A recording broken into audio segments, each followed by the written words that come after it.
அனைவருக்கும் வணக்கம். வாழ்க்கையில் கஷ்டங்களை எப்படி எதிர்கொள்ள வேண்டும் தெரியுமா? நம்முடைய வாழ்க்கையில இன்பமும் துன்பமும் மாறி மாறி வந்துகிட்டே தான் இருக்கும். எப்பவுமே துன்பம் வந்தா வாழ்க்கையே வெறுத்துரும். எப்பவுமே இன்பம் அப்படின்னா வாழ்க்கையே திகட்டிரும். இன்பமும் துன்பமும் மாறி மாறி வரும் பொழுது வாழ்க்கையை எதிர்கொள்ளவும் வாழ்வதற்கும் பிடிப்பை தரும். இருந்தாலும் சில சமயங்கள்ல வாழ்க்கையில் இருக்கும் கஷ்டங்களை நினைச்சு மனம் வருந்தும் போது நான் சொல்ற இந்த விஷயத்த நீங்க ஞாபகத்துல வச்சுக்கோங்க. எப்போதாவது மலை ஏறி இருக்கீங்களா? கடினமா மலை ஏறின பிறகு கடைசியா மேலே ஏறி காணக்கூடிய காட்சி அற்புதமா இருக்கும். கஷ்டப்பட்டு மலை ஏறியதையே மறந்துவிடும் அளவுக்கு அழகு ஓவியமாக இருக்கும். இயற்கையை ரசிச்சுக்கிட்டே இருக்கலாம்.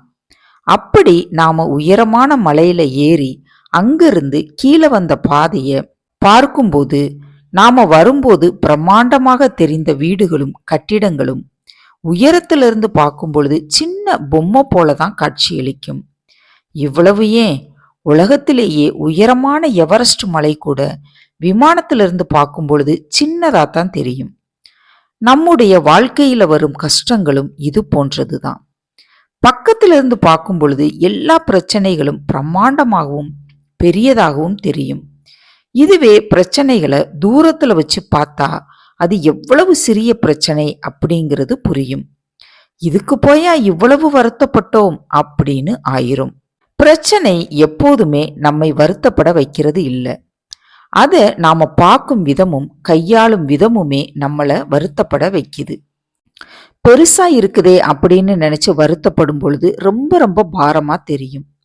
இதுவே இதையெல்லாம் என்னால சமாளிக்க முடியும் அப்படிங்கிற எண்ணம் மனசுல தோன்றும் பொழுது மலை போல இருக்கும் துன்பங்கள் கூட துரும்பாக தெரியும்.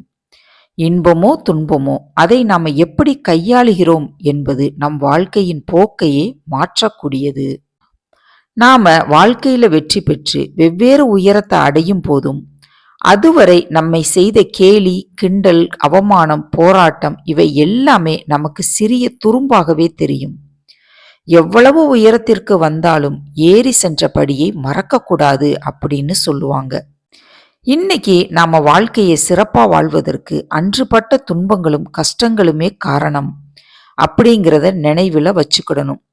துன்பங்களே நம்மை பக்குவமான மனிதர்களாக செதுக்கி இருக்குது அப்படிங்கிறது தான் நிதர்சனமான உண்மை.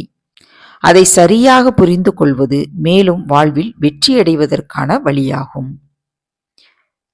இனி ஒரு நல்ல கருத்தோடு அடுத்த வீடியோவில் சந்திப்போம். நன்றி, வணக்கம்.